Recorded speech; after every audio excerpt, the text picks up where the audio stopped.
ஆண்டவர் உங்களோடு இருப்பாராக, உன் ஆன்மாவோடும் இருப்பாராக. மத்தேயு எழுதிய நற்செய்தியிலிருந்து வாசகம். இயேசு கூறுகிறார், எச்சரிக்கையாக இருங்கள். மனிதர் உங்களை நீதிமன்றங்களுக்கு கையளிப்பார்கள், தங்கள் ஜெபக்கூடங்களில் உங்களை சாட்டையால் அடிப்பார்கள், என் பொருட்டு உங்களை ஆளுநரிடமும் அரசர்களிடமும் இழுத்துச் செல்வார்கள். இவ்வாறு அவர்கள் முன் புறவினத்தார் முன்னும் சாட்சிகளாக இருப்பீர்கள். உங்களை இப்படி கையளிக்கும் போது என்ன சொல்வது, எப்படி சொல்வது என்று கவலைப்பட வேண்டாம். என்ன சொல்ல வேண்டும் என்பது அந்த வேளையில் உங்களுக்கு அருளப்படும். ஏனெனில் பேசுவது நீங்கள் அல்ல, உங்களில் இருந்து பேசுவது உங்கள் தந்தையின் ஆவியாரே. கிறிஸ்து வழங்கும் வாழ்வதரும் நற்செய்தி. இறைவா, உமக்கு நன்றி. கிறிஸ்து இயேசுவில் அன்பார்ந்தவர்களே, அருள் பணியாளர் ஸ்டான் லூர்துசாமி என்பவரை பற்றி பலர் அறிந்திருக்கிறோம். அரசியல், மத, சமய விழிப்புணர்வு உள்ளவர்கள் இவரை பற்றி அதிகமாகவே தெரிந்து வைத்திருப்பார்கள். இவர் இயேசு சபையை சார்ந்தவர். இந்திய கிழக்கு பகுதியை சார்ந்த பழங்குடியினருக்கு உரிமை ஆர்வலர். இவரை பயங்கரவாத குற்றம் சாட்டப்பட்டு 84ஆம் வயதிலே சிறையில் அடைக்கப்பட்டார். அவ்வாறு சிறையில் இருக்கும்போது பார்க்கின்சன்ஸ் என்று சொல்லப்படுகின்ற வாத நோயால் பாதிக்கப்பட்டார். மருத்துவ காரணங்களுக்காக அவருக்கு ஜாமீன் கோரப்பட்டது. ஆனால் நீதிமன்றம் அது அவருக்கு மறுக்கப்பட்டது. சிறையிலேயே தங்கி 10 மாதங்கள் ஆன பின்பு அவர் இறந்து போனார். சிறை கைதியாகவே இறந்து போனார். இது நடந்தது 2021ஆம் ஆண்டு. அன்பார்ந்தவர்களே, நற்செய்தியை பரப்புபவர்கள், இறைப்பணி ஆற்றுபவர்கள் இப்படித்தான் தன்னுடைய மரணங்களை சந்திக்க வேண்டுமோ என்று நமக்குள் ஒரு கேள்வி எழுகின்றது. இறைவாக்கியனன் என்பவர் இப்படிப்பட்ட இன்னல்களுக்கும் இடையூறுகளுக்கும் துன்பங்களுக்கும் ஆட்படுத்தப்படுவார்கள் என்பது நற்செய்தியிலேயே இயேசுவே அன்று கூறியிருக்கிறார். ஆதி திருச்சபையிலும் இது நடந்தது. அதற்கு ஒரு உதாரணமாக புனித முடியப்பர், அதாவது செயின்ட் ஸ்டீஃபன், இன்று அவருடைய திருவிழாவைத்தான் கொண்டாடுகிறோம். அவருக்கு நேர்ந்தது என்ன, ஏன் அவ்வாறு நேர்ந்தது, அதனுடைய பின் விளைவுகள் என்ன என்பதை பற்றி நாம் நற்செய்தியிலேயே வாசிக்கிறோம். ஏன் அவருக்கு இந்த ஒரு நிலைமை? காரணம், அவர் இயேசுவை பின்பற்றியவர், இயேசுவுக்காகவே உழைத்தவர், பணி செய்தவர். இயேசுனுடைய விழுமியங்களை உள்வாங்கி அதை தன்னுடைய வாழ்க்கையில் மட்டுமல்ல, தன்னுடைய பணி வாழ்க்கையிலும் செயல்படுத்தினார். எதை சொல்ல வேண்டுமோ அதை சொன்னார், எப்படி செய்ய வேண்டுமோ அவர் அப்படி செய்தார், எப்படி சிந்திக்க வேண்டுமோ அவர் அவ்வாறு சிந்தித்தார். அதனுடைய பின் விளைவு, கல்லால் எரிந்து கொல்லப்பட்டார்.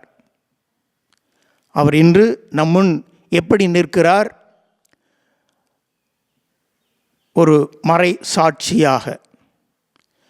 தன்னுடைய விசுவாசத்திற்கு மட்டுமல்ல, இயேசுனுடைய கொள்கை பிடிப்பையும் மையப்படுத்தி அதை நியாயப்படுத்தி எப்படி சொல்ல வேண்டுமோ அதை சொல்லி மக்களை இயேசுவின்பால் இட்டுச் செல்லுகின்ற பணியிலே ஈடுபட்டார்.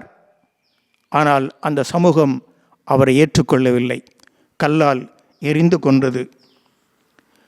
அன்பார்ந்தவர்களே, இறைவாக்கினன் என்பவர் கடவுளிடமிருந்து கட்டளைகளையும் அவருடைய விருப்பங்களையும் அவருடைய செயல்களையும் செயல் திட்டங்களையும் மக்களிடம் எடுத்துச் செல்லுபவர். கடவுள் இதை உங்களுக்கு விரும்புகிறார், உங்களிடமிருந்து விரும்புகிறார் என்பதை எடுத்துச் சொல்பவர். சுருக்கமாக சொல்ல போனால், இறைவாக்கினர் எடுத்துச் சொல்லுவார், எடுத்துச் செல்வார். இயேசுவும் அப்படித்தான் செய்தார், அதை சொல்லச் செய்தார். அது மட்டுமல்ல அன்பார்ந்தவர்களே, இறைவாக்கினன் என்பது வித்தியாசமாக சிந்திப்பவன், வித்தியாசமாக செயல்படுபவன், வித்தியாசமாக மதிப்பீடுகளை பார்ப்பவன். எதையும் 10 பேரோடு சேர்ந்து 11வது பேராக அவன் செயல்படுபவன் அல்ல. அதுவும் கிறிஸ்துவுக்காக தன்னுடைய பணியையே அர்ப்பணித்தவர் இறைவாக்கினன் என்றால் ஒரு வித்தியாசம், எதிலும் வித்தியாசம், எங்கும் வித்தியாசம். எனவேதான் இந்த சமூகம் இப்படிப்பட்டவர்களை ஒரு ஓரக்கண்ணால் பார்க்கிறது. அவர்கள் சொல்வதை இந்த சமூகம் ஏற்றுக்கொள்வதில்லை. அருள் பணியால் ஸ்டான் லூதுசாமிக்கும் அதுதான் நடந்தது. அவர் சொன்னதை இந்த சமூகம் ஏற்றுக்கொள்ளவில்லை, அரசாங்கமும் ஏற்றுக்கொள்ளவில்லை, ஆட்சியாளர்களும் ஏற்றுக்கொள்ளவில்லை, ஏன் மக்கள் கூட ஏற்றுக்கொள்ளவில்லை. அதனால்தான் அவர் சிறையிலேயே இறந்தார். அன்பார்ந்தவர்களே,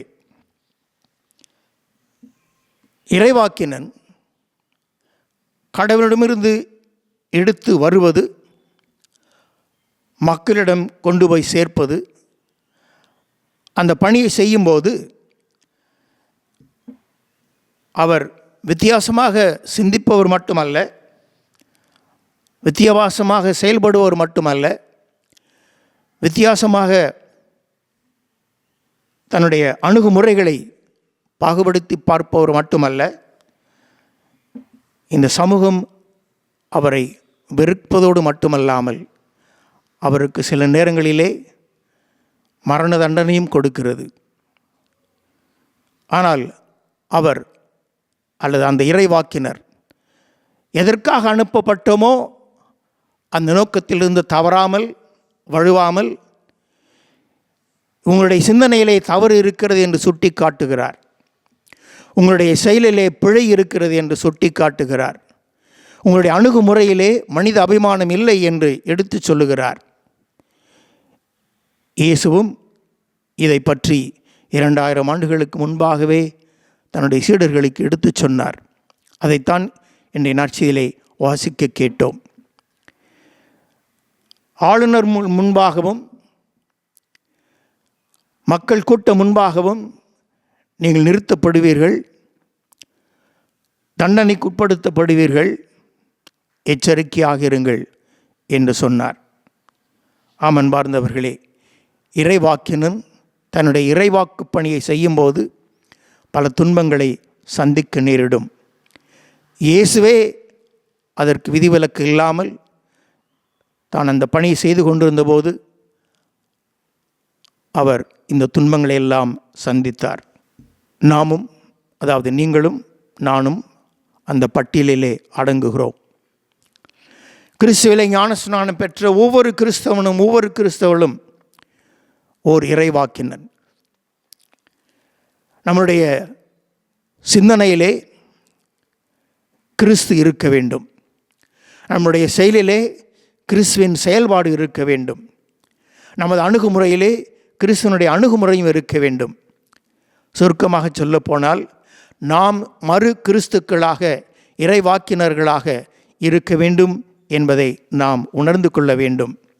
எனவே நாம் இந்த மதிப்பீடுகளிலே, கிறிஸ்துவனுடைய மதிப்பீடுகளிலே தவறாமல் பிறழாமல் நமது பணியை செய்ய இறைவன் நம் அனைவரையும் ஆசீர்வதிக்குமாறு, அது மட்டுமல்ல, இந்த பணியை செய்வதற்கு தைரியம் தேவை, கோழைகளால் இறைவாக்கினர்களாக இருக்க முடியாது.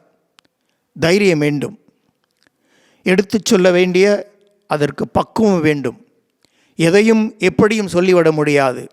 சொல்ல வேண்டியதை ஒரு பக்குவமாக சொல்ல வேண்டும். அது இறைவாக்கினுடைய பணி. அது அவனுக்கே உரிமையான சொத்து. அது மட்டுமல்ல, உள்நோக்கு திறன். எதை சொல்லுவோமோ, அதை எதை செய்வோமோ, அதை சொல்லும்போது செய்யும்போது உள்நோக்கு திறன், அந்த ஒரு பண்பு வேண்டும், அந்த ஒரு திறன் வேண்டும். இறுதியாக அவனுக்கு அதாவது ஞானம், இறை ஞானம் வேண்டும். தன்னுடைய மனித ஞானத்தை மையப்படுத்தி அல்ல, இறை ஞானத்தை மையப்படுத்தியே இறைவாக்கினன் எடுத்துரைக்கிறார். எனவே இந்த திருவிருந்திலே இந்த கருத்துக்களுக்காக, தேவைகளுக்காக மன்றாடுவோம். முதலாவதாக, நாம் ஒவ்வொருவரும் இறைவாக்கினர் என்பதை ஏற்றுக்கொள்வோம், உணர்வோம். இரண்டாவதாக, அந்த பணியை செய்ய தைரியத்தை கொடுக்கவும், அதை பக்குவமாக எடுத்துச் சொல்ல உள்நோக்கு திறனையும், இறுதியாக இறை ஞானத்தையும் கடவுள் நமக்கு கொடுக்குமாறு மன்றாடுவோம். ஆமென்.